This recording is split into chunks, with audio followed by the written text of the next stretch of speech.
चलिए यहाँ से हम देखते हैं क्वेश्चन नंबर 13। देखिए क्या देख रहा है क्वेश्चन नंबर 13 में, find the zeros of the quadratic polynomials. एक क्वाड्रेटिक पॉलिनोमियल दे रखा है 2x² + 5x + 2 और इसके आपको जीरोस पहले फाइंड आउट करना है, उसके बाद relation between zeros and coefficient भी आपको फाइंड आउट करना है। बहुत सिंपल सा क्वेश्चन। देखिए इस तरीके के क्वेश्चन अगर आएंगे तो आपको क्या करना है, आसानी से सॉल्व करना है। ये 2x² + 5x + 2 ये आपका क्वेश्चन है। इसके जीरोस फाइंड आउट करने के लिए आपको यहाँ पर जीरो लेना पड़ेगा। यहाँ पर आपको फैक्टर्स निकालना है, 2 × 2 = 4x²। यहाँ पर आपको फैक्टर्स लेना पड़ेगा। अब यहाँ पर आपको फैक्टर्स लेने के बाद ये 5 आपको चाहिए तो आप ले सकते हैं 4 × 1 = 4 ले सकते हैं, ये 1x क्योंकि ये दोनों को ऐड करने पर 5x हो जाएगा। अब यहाँ पर 2x², 5x निकाल के 4x + 1x + 2 = 0। Common 2x common लेंगे, x + 2 × 2 = 4, as it is bracket इधर है x + 2, यहाँ पर 1 = 0। दोनों ब्रैकेट सेम हो गए, x + 2 और ये 2x + 1 = 0। इसको सेपरेट कीजिए, x + 2 = 0, x -2, ये 2x + 1 = 0, 2x इस तरफ ला लीजिए -1, x -1/2। ये दो वैल्यूज आपके हैं यहाँ पे। जीरोस कौन से हो रहे हैं यहाँ पे, जीरोस आर -2, -1/2। इसको आप अल्फा दे सकते हैं -2, इसको बीटा दे सकते हैं -1/2।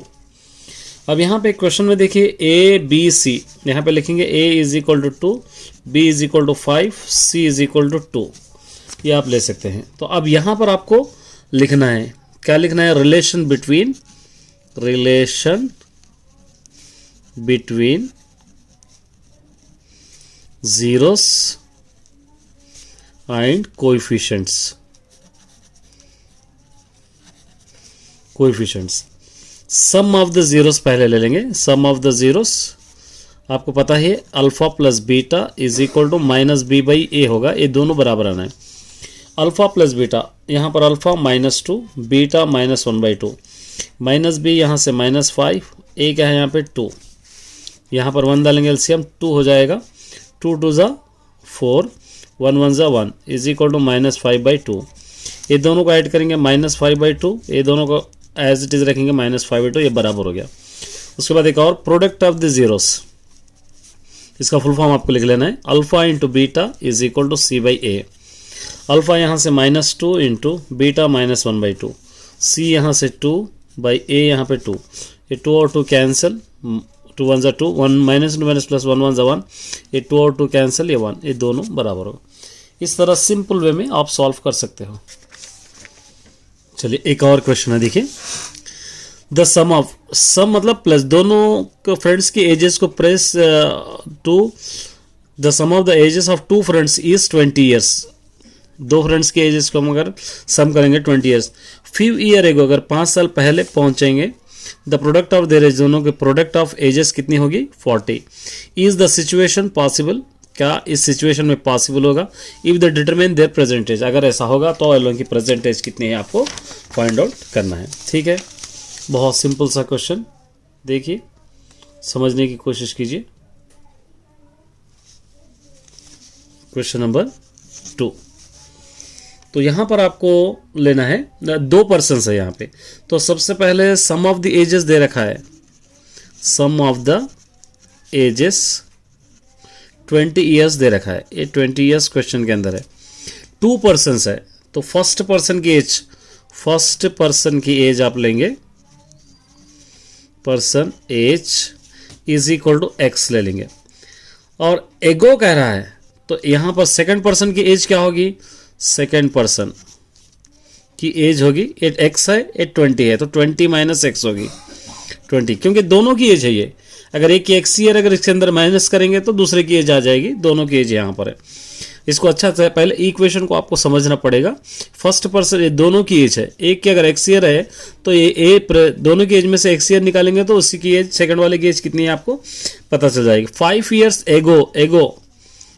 ईयर्स एगो मतलब 5 साल पहले, तो फर्स्ट पर्सन की एज कितनी रहेगी, फर्स्ट पर्सन यहाँ पर हम क्या लिए x लिए तो x माइनस 5 रहेगी।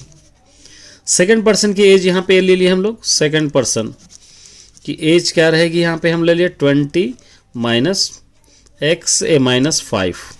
इसको अगर सिंप्लीफाई करेंगे तो 15 माइनस एक्स आएगा, 15 माइनस। अब ये दोनों का प्रोडक्ट क्वेश्चन के अंदर दे रखा है, देयर प्रोडक्ट भी दे रखा है, मतलब इन दोनों को मल्टीप्लाई करने पर पहले वाला है x माइनस 5, दूसरे वाला है 15 माइनस एक्स, और इसका प्रोडक्ट है क्वेश्चन में 40। अब क्या करना चाहिए, इसको मल्टीप्लाई करना चाहिए। मल्टीप्लाई देयर प्रोडक्ट ये हो गया x minus 5 into 15 minus x. अब इन दोनों को आपको मल्टीप्लाई करना है। ये x इंटू 15 क्या होगा, आपको पता है 15x होगा। x इंटू एक्स क्या होगा, एक्स स्क्वायर होगा। और उसी तरह यहाँ पे 5 इंटू 15 मल्टीप्लाई करेंगे तो क्या होगा, 5 15 जा 75 होगा। फिर माइनस इंटू माइनस क्या होगा, प्लस होगा। 5 इंटू एक्स क्या होगा, 5x इज इक्वल टू क्या होगा, ये 40। अब यहाँ से स्टार्टिंग से माइनस एक्स स्क्वायर, ये दोनों को ऐड करेंगे कितना होगा, 20x, ये माइनस 75, इसको अंदर की तरफ ले लीजिए, minus 40 is equal to 0।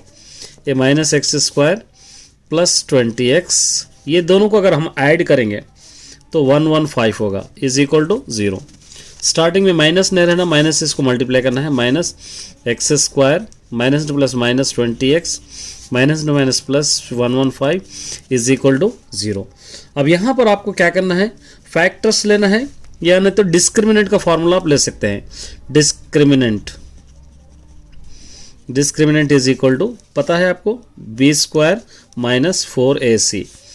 a is equal to यहाँ से 1, b इज इक्वल टू यहाँ से minus 20, c is equal to यहाँ से 115। सब्स्टिट्यूट कीजिए, b स्क्वायर क्या होगा यहाँ से माइनस 20 स्क्वायर, माइनस 4ac क्या होगा, 4a1 है, c 115 है, यहाँ पर आप ले सकते हैं। 20 20 जा 400 माइनस 4 इंटू 115 मल्टीप्लाई करेंगे 460, ये होगा। ये दोनों को माइनस करेंगे क्या होगा, माइनस 60, और 60 क्या होगा, ये d लेस देन 0 होगा। तो द रूट्स आर क्या रहेंगे यहाँ पे, इमेजिनरी रहेंगे दोनों यहाँ पे। तो यहाँ पर आप क्या लिख सकते हैं, roots are not real, roots real ही नहीं है तो no solution, there is no solution. इस तरह आप इसको लिख सकते हैं। चलिए एक और है, देखिए, in AP third term is 13, third term is 13 कह रहा है, ए 15 समझे। Third term a3 is equal to a plus 2d is equal to 13, इसको हम नंबर 1 दे देंगे। 8th term is 38, a8 is equal to a plus 7d is equal to 38, इसको क्या देंगे हम number 2। 28th term find out करना है, तो इसके लिए सबसे पहले a और d आपको मालूम होना ज़रूरी है। उसके लिए हम क्या करेंगे, सॉल्विंग 1 and 2। फर्स्ट है a plus 2d is equal to 13, second है a plus 7d is equal to 38। यहाँ पे साइन चेंज करेंगे, ये चेंज हो गया, ये दोनों कैंसिल, ये माइनस 5d, ये क्या होगा, माइनस 5d। ये दोनों को माइनस करेंगे तो हो जाएगा माइनस 25, 5 1 5, 5 5 25, माइनस माइनस भी cancel, d is equal to 5। इसको आप क्या कर सकते हैं, सब्स्टिट्यूटिंग इन 1 में कर सकते हैं। 1 a plus 2d is equal to 13 है यहाँ से। अब सब्स्टिट्यूट कीजिए, a प्लस 2d 5 है is equal to 13, a plus 2 5 10 is equal to 13, a is equal to 13 इस तरफ ला लीजिए minus 10, a is equal to 3, therefore a is equal to 3, d is equal to 5। क्या फाइंड आउट करना है आपको, 28th term आसानी से फाइंड आउट कर सकते हैं। a20 is equal to a plus 19d, a है 3 प्लस 19, d है 5, 3 प्लस 19 5 जा 95, ये दोनों को ऐड करेंगे 98, ये 28th टर्म का आंसर होगा। चलिए देखिए, if x square plus y square is equal 10xy, ये प्रूफ करना है आपको। इस तरीके के क्वेश्चन बहुत सारे हम क्वेश्चंस करेंगे। तो यहाँ पर आपको 16th वाला गिवन है, given x square plus y square is equal to 10xy। इस वाले ऐसे वाले क्वेश्चंस को, ये अधूरा है, कैसा है, A square plus B square plus 2ab complete होना चाहिए is equal to A plus B whole square हो जाएगा। इस तरह ये कंप्लीट हो जाएगा। तो आपको क्या करना है, इस तरह बनाने के लिए बोथ साइड एडिंग 2xy करना चाहिए।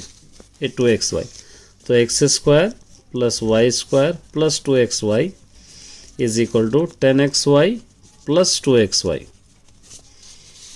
अब क्या होगा, a plus B whole square अगर बना देंगे x plus y whole square, ये दोनों को ऐड करेंगे 12xy।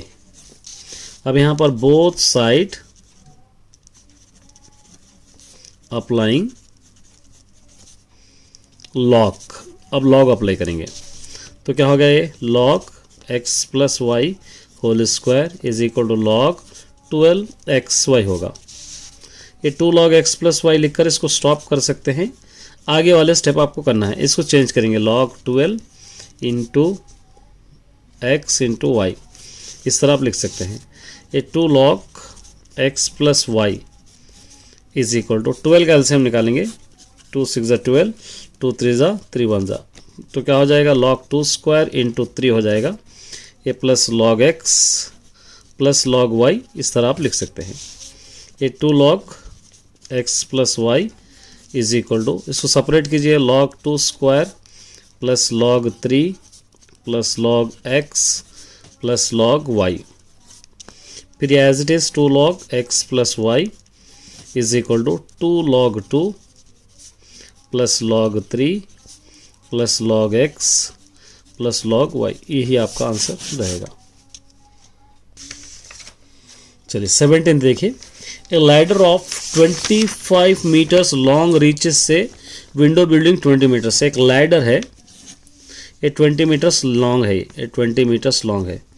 एक विंडो है, एक विंडो को ए लाइडर 20 मीटर्स लॉन्ग रीचेस है विंडो, अच्छा लॉन्ग इस तरफ आएगा। ये 25 मीटर लॉन्ग, क्या कह रहे हैं यहाँ पे, 25 मीटर्स से 25 मीटर्स लॉन्ग है और window of a building 20 meters height है। ये बिल्डिंग की हाइट है 20 मीटर्स अबव द ग्राउंड, ये ग्राउंड से इस तरह। Determine the distance between foot the ladder from the, दोनों का बीच का डिस्टेंस आपको फाइंड आउट करना है। ये दोनों के बीच का डिस्टेंस आपको फाइंड आउट करना है। तो यहाँ पर आप क्या लिख सकते हैं, नेम्स दे देंगे इसको, क्या दे देंगे, ए बी सी, ये नेम हम दे देंगे। अब देखिए ये साइड आपको पता है, ये साइड आपको पता नहीं है। इसको चाहे तो आप कैसे कर सकते हैं, बाय द पाइथागोरस थ्योरम से आप कर सकते हैं। By the Pythagoras theorem A C square is equal to A B square plus B C square, इससे भी आप सॉल्व कर सकते हैं। ए सी स्क्वायर यहाँ पर है 25 square is equal to A B square आपको पता है 20 square plus A B C square, तो आपको फाइंड आउट करना है distance. 25 is 625, 20 is 400 plus A B C square, B C square is equal to 625, इस तरफ ला लीजिए -400, ठीक है। B C square is equal to, ये दोनों को माइनस करेंगे 225, B C square is equal to 225 को 15 स्क्वायर हम लिख सकते हैं, ये दोनों cancel, B C is equal to 15। तो यहाँ पे लिख सकते हैं the distance between, this distance between foot of the ladder from the building 15 meters। चलिए एक सिंपल देखिए, m is the mid point, ये m मिड पॉइंट है यहाँ का, किसका मिड पॉइंट है, a और m b एक आर्क है, a m b, यहाँ पर एक आर्क बन रहा है, एक सर्कल है यहाँ पर। अप्रूव द टैंजेंट है, देखिए ए एस टी, ये एस है, ये टी है, ये टैंजेंट है, ये एक जगह यहाँ पर टच, इस तरह सर्कल को यहाँ पर टच हो रहा है। Draw the M is the parallel at the chord B, ये एम के पैरेलल ए बी है, आपको बतलाना है। तो इस वाले क्वेश्चन में जस्ट आपको लिखना पड़ता है, यहाँ पे हम लिखेंगे, क्या लिखेंगे, सबसे पहले जॉइन, ये एम को जॉइन करेंगे, M to A and B, to A and B, इसको हम ज्वाइन करें। क्वेश्चन नंबर 18, ये दोनों को हम ज्वाइन करें तो क्या होगा, ए एम होगा और उसी तरह एम बी होगा, ए एम और उसी तरह यहाँ पर लिख सकते हैं एम बी, ये होगा। उसके बाद यहाँ पर एक देखिए, एक कर्ड है यहाँ पर, ये ए एम और एम बी, दो यहाँ पर कर्ड बन रहे हैं। यहाँ पर आप लिख सकते हैं chord A M is equal to chord M B, इस तरह आप लिख सकते हैं। तो क्या हो जाएगा, यहाँ पे एक एंगल बनेगा। क्या एंगल बनेगा, ये एम ए बी एक एंगल बनेगा, एम ए बी। उसी तरह का और एंगल इधर भी बनेगा, एम बी ए भी बनेगा, एंगल एम बी ए। ये दो एंगल्स यहाँ पर बन रहे हैं। तो यहाँ पर आपको ये ले सकते हैं, देखिए बी बराबर है यहाँ पर एम टी। यहाँ पर अगर इस तरह ले लेंगे तो यहाँ पर लिखेंगे B M T is equal to, ये दोनों एंगल से आपको लिखना है यहाँ पे, angle M A B is equal to angle M B A. तो देयरफॉर ये दोनों तीनों इक्वल है, ये तीनों इक्वल रहेंगे तो क्या हो जाएगा, ए बी के पैरेलल होगा एस टी, ए बी के पैरेलल होगा एस टी।